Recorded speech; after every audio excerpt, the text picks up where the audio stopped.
Hi and welcome to Vicky's Precious Petals. Today we're going to be doing some candles for beginners. So what we need are jars. Candle jars, do not buy cheap jars. They need to be, see how these are nice and thick? You do not want them cracking and falling apart, trust me. We need wicks, which I have here, wick stickers, which I have there, and wick holders. This is just to get you started. I buy majority of my products out of Candle Supplies here in Australia. So these jars are Metro jars, medium, and they have this, look, I've scribbled all over it, a nice chart that helps you out. You still need to test run. Okay, so these are Metro medium, and it tells me on here I need CDN 16s. The total volume of the container is 215, but it holds 275 mils. And for that, 175 mils, and for that I need 14 mils of fragrance. So these charts are really handy. Okay, so let's get a wick out. One wick. This is the CDN 16. Just there. I buy them out of the same company, so everything, it's just easy. Now this is the painstaking part of getting your wicks in. So you've got little sticky feet on them, like that. Then you've got to find the middle. These are just chopsticks that you buy up the street. I just find these are easy. So you can draw a circle and put the cross in to find your centre. I've been doing this by eye for years, so I'm pretty close on. And push it down. So it's all in. Now a little trap that you can run into is with the lid. These lids need a bit of a clean. I've washed all the jars. So see where it comes down to here? Well, what can happen if you overfill your jar, your lid won't fit on. So let's do a little mark here with the texture that'll write. Let's try this one. So what I do is I just put a mark on one jar, and then I use that as my template for my other jars when I'm filling, so I can see where I have to fill to. If I go over that line, your lid won't seal. Just give you a bit of a trick there. So these little wick holders you can use paddle pop sticks and all sorts of stuff. Pegs, if you've got pegs, they'll work as well. I like these because your wick doesn't move around. So they're pretty good, and it holds it nice and straight, so you don't have to worry. Pegs and that, they tend to move, same with your paddle pop sticks. So these weren't very expensive, but I bought them out of, and I use them for all sorts of things. You've got no idea, because I do all sorts of crafts. Again, got them out of Candle Supplies at Wetherill Park here in Sydney. Okay, I'm just going to get these all on, and I'll be back. Okay, what I have here is C3 soy wax, which I buy out of Candle Supplies. I have found it has a really good cold throw and an excellent hot throw. I've tried a few others and I like this, so I'm sticking to it. I have here is a wax melter. Now you don't need a wax melter when you're starting out. I started with 2 boilers, and I found that if you have one and the other one actually sits inside it, not on top of it, works so much better. And you can see where your water levels up to. You just got to watch you don't get water in your wax or steam burns, even worse. So what I'm doing, I'm just taking the lid off and So I buy large boxes of my wax, and they're way too heavy for me to lift because they've got big bags inside of them, and I can't lift them out and tip them into there because they're just too big. And I'll just get that out of the road. So what I do is I'll just fill this container up and tip it in. Easier for me. Okay, so on the front of this is a temperature and this is your timer. Now, they don't stop. They'll just keep heating. Doesn't matter what you do. But this is a timer that will just beep. So I'll just put it on for 80 minutes there. But you can turn it back to 20 or 40, whatever you need to do. But like I just here all day doing this sort of stuff. You'll need jugs, measuring jugs, or if you're just doing small amounts, I just have some smaller containers, but I use these mostly. And these jugs, I like these ones with the stuff on the outside so you can see where you're up to. You'll need baby wipes. This is what I clean my jugs with as I'm going. Clean as you go. And paper towel. Alright. And a clean workspace. So I've just about to, this is actually not turned on yet. So I'm going to turn it on. And what I do here, this is the corner of my cupboard. I turn it here. Like that. Because see that? If that is back here, it's really hard to get your jug under it and you can't tell where you're up to. So by doing this, corner of the cupboard, like that, or you can do over there, I just find this corner's easy for me. And I also put, because your tap will drip,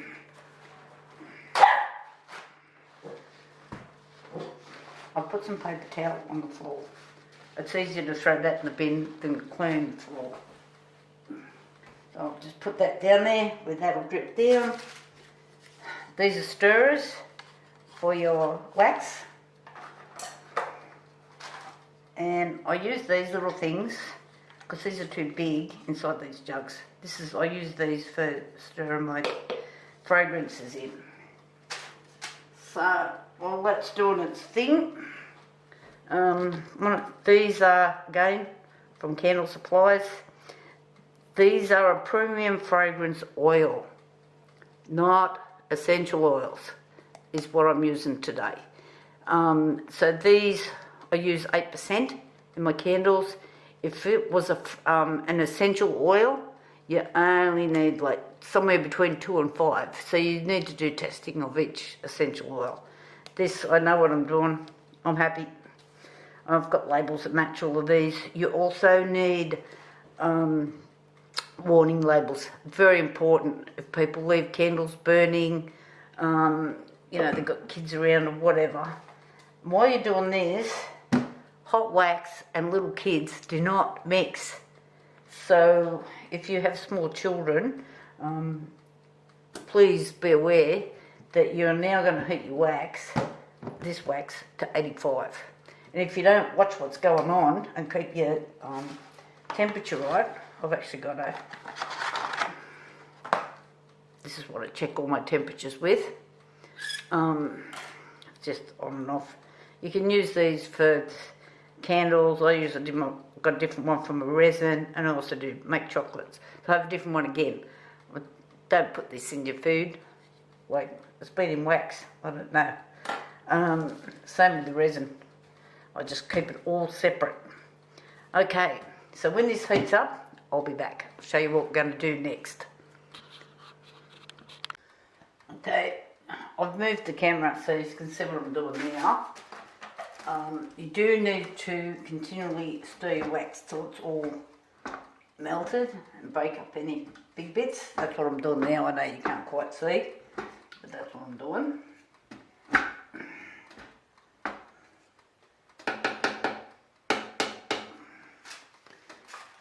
If you don't keep breaking up the bits as you go, what will happen is you have some of your wax will have already reached temperature and some won't. So they'll just cause you a problem. And so I'm heating, I'm talking Celsius here, to 85 degrees. And I need to keep an eye on this. This is getting closer. I just like to keep an eye on what's going on. I'll just move this lid out of the road, it's just a pain. Now I don't normally pour here because this is what I use as my workstation for mixing. And I have all my candles on the other cupboard. But otherwise I've got to keep moving the camera. So we're only at 64 degrees there.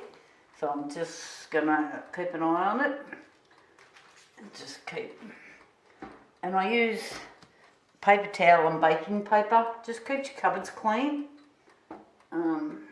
Just easier to whatever you're working on. My cupboard is granite, so nothing really marks it, but you might have cupboard tops that are painted, or some are actually made with resin, so the resin should be alright, it shouldn't absorb things. Polished concrete, I'm not sure on, I know it holds stains, unless it's got a resin top on it. Okay, we've hit the temperature. So, I'll just turn it off over there because I'm not working really quickly at the same time. So back to, we're on the Metro mediums. So I need 175. So get your calculator out. So I'm going to pour 2. Just to do yourself a check. So 175, and I'm doing 2 of them. There's 350 mils I need. And I'm going to be running at 8%. So I need 28 mils of fragrance. But on here, it says 21. Let's double check myself. Oh no, here. Yeah, there we go. I was right. It tells me there. Rightio. So,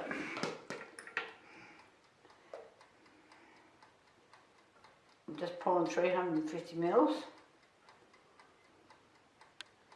You probably can't see. I've just poured too much. I'm not used to doing these little amounts.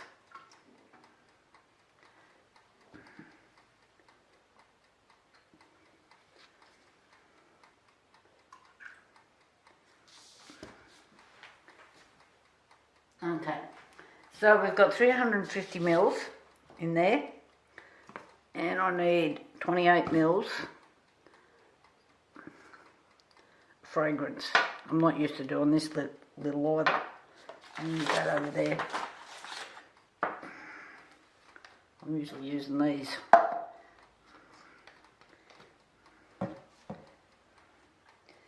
So on this little thing that I'm using here, it's like a little coffee pour shot glass thing. It goes from 25 to 30.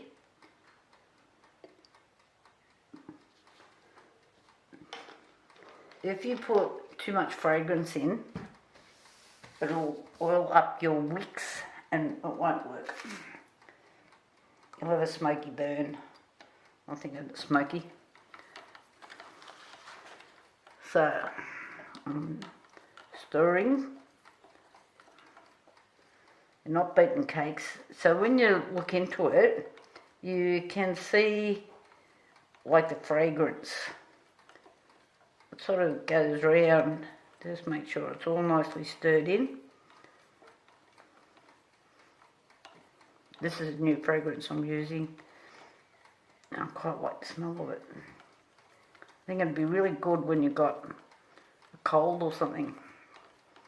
It's a real eucalyptus sort of a fragrance if you're into that sort of thing.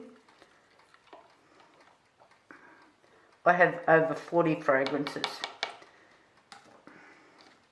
So remember I put the marks on the jar?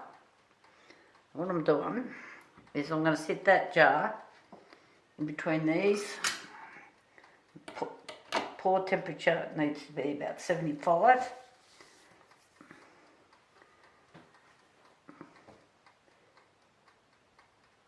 Oh, beauty! 76, close enough. And just put my fingers on me, because they've got oil on them.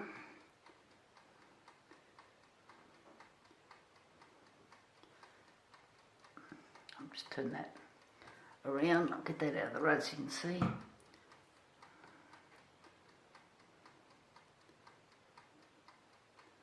So I'm just pouring steadily. And you guys probably can't see it, but there's air bubbles coming up.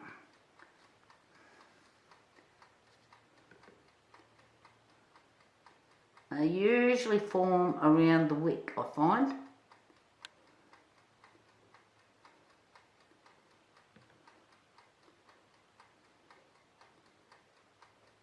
So I'm just going steady because we do not want all those air bubbles in there.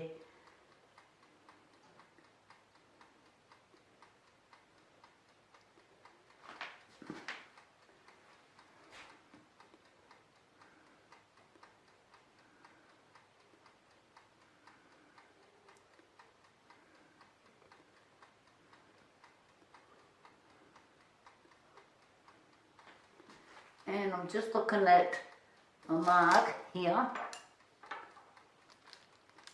to make sure where my lid is going to fit. I'll use this one, it's a bit straighter.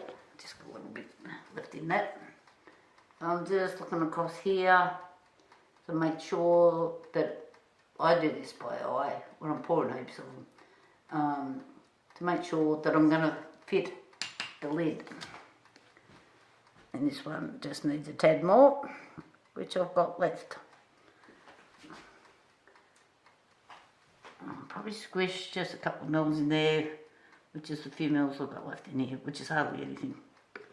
Alright, so see how I turned that upside down?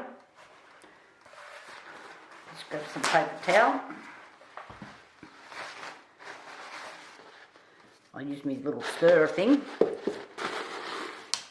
I'll show you in a second. Oh, get off the lid.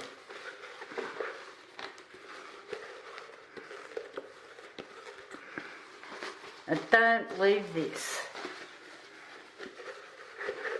Otherwise, then you've got to clean wax out, and do not tip it down the sink. Alright, baby wipe.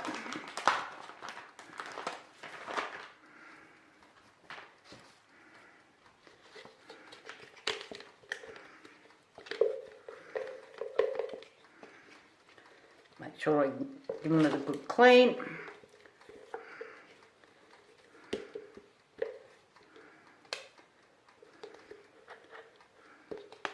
All over. So I'm right for the next pour. And I'm cleaning my little measuring thing. You can use alcohol as well. Isopropyl alcohol. Not your bottle of scotch. Okay.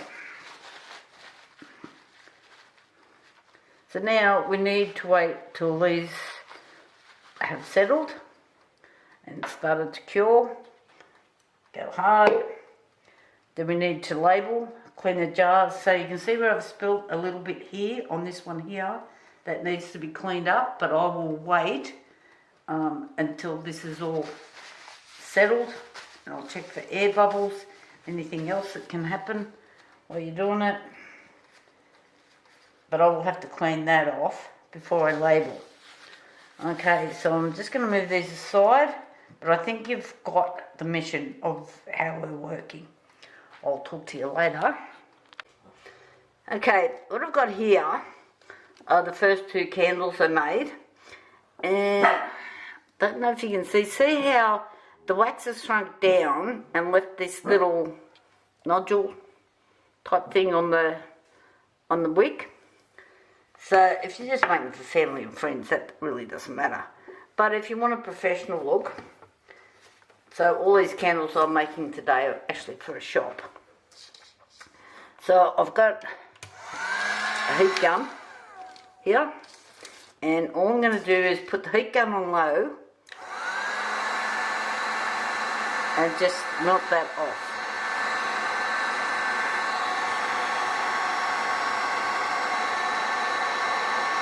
And if you've got a bit of wax sort of running down the side, on the inside, you can kind of melt that off at the same time.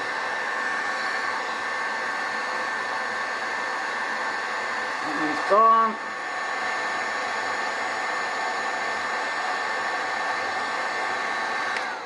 And that one's gone. If you remove the wick holder before you do that, your wick will flop over because these are wax wicks. So, and it'll drop down on you. So this one just needs a little bit more.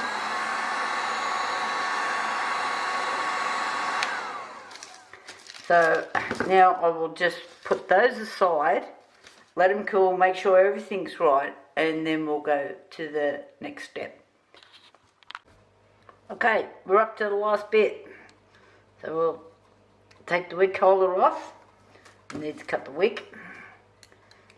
So what I do with my wicks, because if I know I've got more than one jar style that holds the wick, I don't buy a series of wicks that are in different lengths. I just buy the one, and it covers all my jars.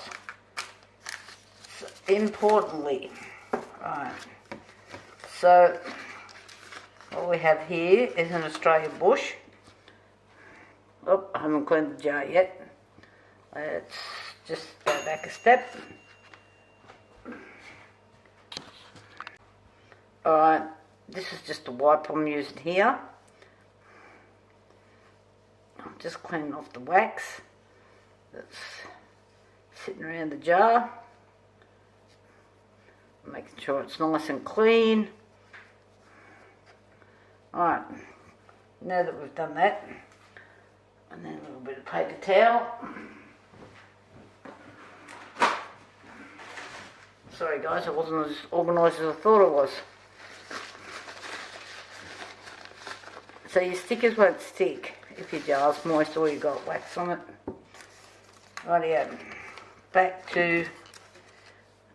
So I get my stickers made out of Vistaprint. You can print your own with different labels. So just looking, make sure it's centered like that. And then what I do, these are warning labels. These ones. I do not put them on the bottom of my candle because who's going to read the bottom? Like seriously? So I put my finger on there so I'll know that I'm directly to the back. And this is where I put it. Then I'm not actually going to leave the lids on today in case the centre's just not quite ready. All you have to do, put your lid on, Bob's your uncle. I am not leaving the lids on at the moment because if it's not quite cured in the middle and set hard, it might sweat. So I like to leave mine for 24 hours before I put the lids on. And that's just me. I don't know what the rest of the world does, but that's how I do it. And I clean up as I'm going, so my mess is already cleaned up while I was waiting for the candles to set. And we're all off. Thumbs up if you like what I've just done. I don't even bother with colours. This is a really pretty creamy colour. And if you start messing around with colours, you could end up in, you know, somebody wants this fragrance with that colour and, oh my goodness, you'll end up in a mess. So, this is just me again. I know other people add colours and do all their things with it. So, I keep them plain, simple, good solid jars, and off you go. Talk to you later. Bye for now.